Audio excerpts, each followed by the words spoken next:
عندهم الجرأة والشجاعة على أنهم يواجهوا النظام المغربي بكل شجاعة ولكن بكل احترام، لأن احنا لا ندعم كمسؤولين سياسيين. رغم أننا أنا كأمين عام مسؤول عن منظمة عضويتها أكثر من 15,000 شاب وشاب، والغالبية العظمى ما يؤمنوا بها مبدأ الحوار وما يقولوا كاع الاستغلال اللي يجيكم بالحرب. هذا رأي مولي ما هو يعني رأي واحد جيش تحرير الشعب الصحراوي تجند الجيش رايد يعني 90% من الشباب الناس متطوعة مستعدة للتضحية، ولكن نحن الصراع معهم دورنا كمسؤولين سياسيين عنا لو دول سيدنا ما نؤمن بالعنف ولو كان يجي في الدجال، ولكن نؤمن كل الإيمان على أنه حقيقة بالحوار واحترام كل طرف الثاني، احترام المسؤول يعني، وتغيير هوامش الفوارق اللي موجودة.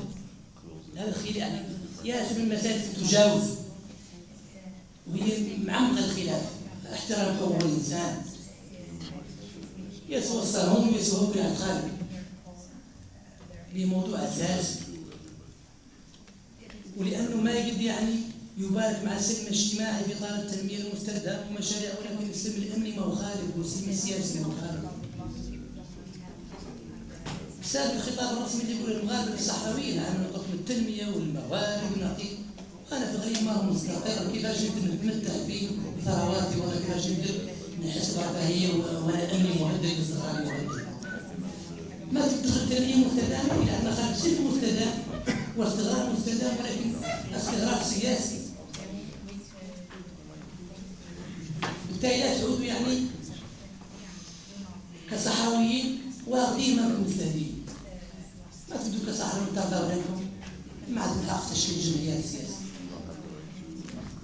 والله تمتعوا بثرواتكم والله تختاروا انتم مصيركم اللي باغين. ما يقدر ما تصح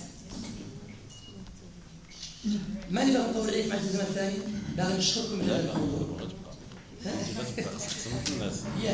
نشكركم على هذا الحضور ورانا مستعدين متفتحين للحوار ومستعدين لاستقبال أي حد مهما كان طبيعة الانتماء السياسي في المخيمات وفي الأراضي المحررة لممارسة سياسية ويجيب رأيه ويجيب فكرته ويدافع عنه ويطرحها، ما في مشكل إطلاقا.